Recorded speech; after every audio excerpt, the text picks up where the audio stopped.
जय मसीह की। प्यारे भाई और बहनों, परमेश्वर का धन्यवाद हो। परमेश्वर हमें अपने वचन से ऊंचा उठाता है। आज हम मन के विषय में बात करेंगे। बाइबल हमें मन के विषय में क्या सिखाती है। आज हमारा विषय है धोखेबाज मन। देखिए, रोमियो की किताब उसका 12वां अध्याय और दूसरे वचन में इस प्रकार लिखा है, इस संसार के सदृश न बनो, परंतु तुम्हारे मन के नए हो जाने से तुम्हारा चाल चलन भी बदलता जाए। आमीन।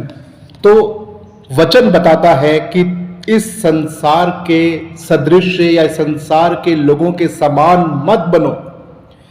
उनका जीवन संसारिक जीवन होता है, वो संसारिक चीजों में अपना मन लगाते हैं और ये मन जो है वो बहुत ही महत्वपूर्ण है, क्योंकि मन ही है जो हमारे जीवन को स्वर्ग ले जा सकता है और मन ही है जो हमें नर्क पहुंचा सकता है।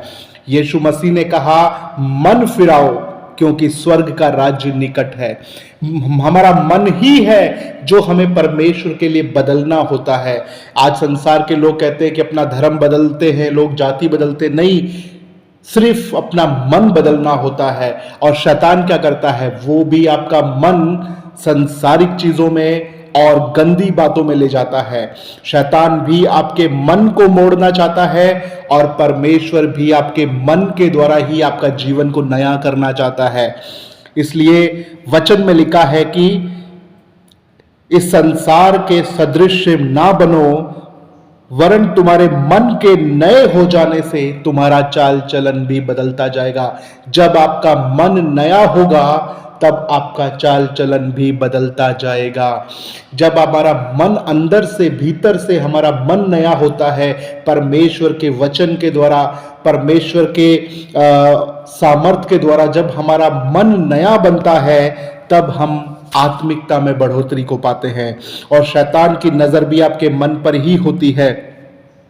देखिए, नीति वचन उसका 4 अध्याय 23 वचन में लिखा है, सबसे अधिक अपने मन की रक्षा कर, क्योंकि जीवन का मूल स्रोत यही है, यहीं से जीवन बहता है।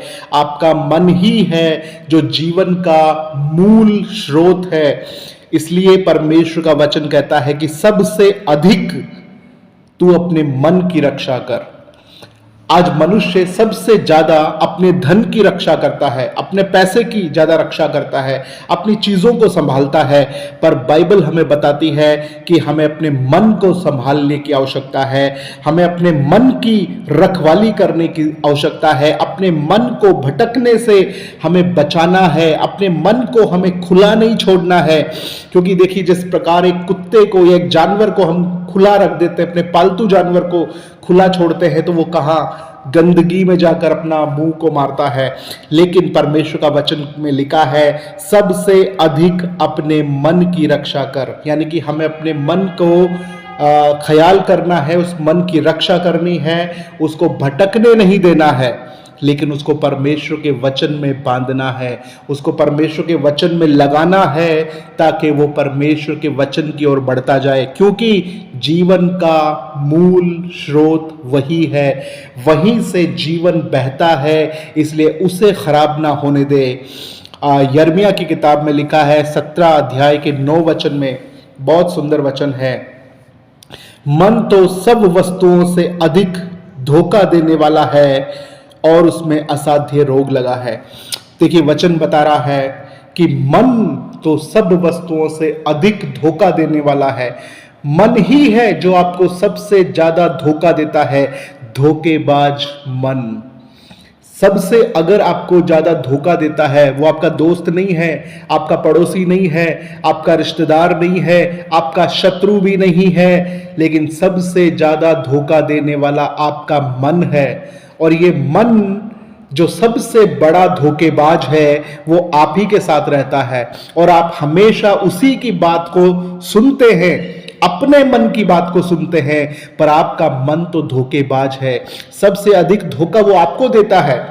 और वचन कहता है कि उसमें असाध्य रोग लगा हुआ है, वो ऐसा पीड़ित है, ऐसा खराब है, ऐसा रोग उसको लगा है कि वो बार बार धोखा देने के लिए तत्पर होता है। परमेश्वर का वचन साफ कहता है कि अपने मन को फिराओ, क्योंकि स्वर्ग का राज्य निकट है। यही गॉस्पल है, यही सुसमाचार है। अपना मन फिराओ, अपना मन फिराओ। पर शैतान आपके मन में गंदी बातों को डालता है। वो शैतान आपके मन को डस्टबिन बना के रख दिया है, उसमें कूड़ा करकट डालता है। लेकिन हमें अपने मन के ऊपर ढक्कन लगाने की जरूरत है, ताकि शैतान हमारे मन में वो बुराई को, वो चुगलियों को, वो गॉसिप को ना डाल सके, और हमें परमेश्वर के वचन के द्वारा अपने आप को आगे बढ़ाने की आवश्यकता है। अपने मन को वचन पर लगाने की आवश्यकता है। अपने मन को हमें परमेश्वर की ओर मोड़ने की आवश्यकता है। देखिए, हमारा मन परमेश्वर मोड़ेगा नहीं, लेकिन हमारा मन हमें खुद को परमेश्वर के वचन की तरफ मोड़ने की आवश्यकता है। हम सोचते हैं कि परमेश्वर करेगा, परमेश्वर करेगा, लेकिन परमेश्वर आपके मन को नहीं मोड़ेगा। आपके मन को आप ही को मोड़ना है परमेश्वर के वचन की तरफ, क्योंकि आपका मन कभी नहीं कहेगा कि आओ हम बैठ के प्रार्थना करें। आपका मन कभी नहीं कहेगा कि हम बाइबल पढ़ें। आपका मन कभी नहीं करेगा कि हम आराधना करें। आपका मन करेगा टीवी देखें, अच्छा खाना खाएं, घूमने जाएं। आपका मन सिर्फ सांसारिक चीज़ों के पीछे भागता है। लेकिन हमें अपने मन को अनुशासित करना है, हमें अपने मन को मोड़ना है और उसे दुआओं में, प्रार्थनाओं की ओर मोड़ना है। और जब दुआ और प्रार्थना की तरफ मोड़ेंगे, वो उसी तरफ जाना शुरू करेगा। इसलिए परमेश्वर के वचन के द्वारा हमें अपने आप को, अपने मन को परमेश्वर के चरणों में रखने की आवश्यकता है। Praise the Lord. आप सबको प्रभु आशीष दे।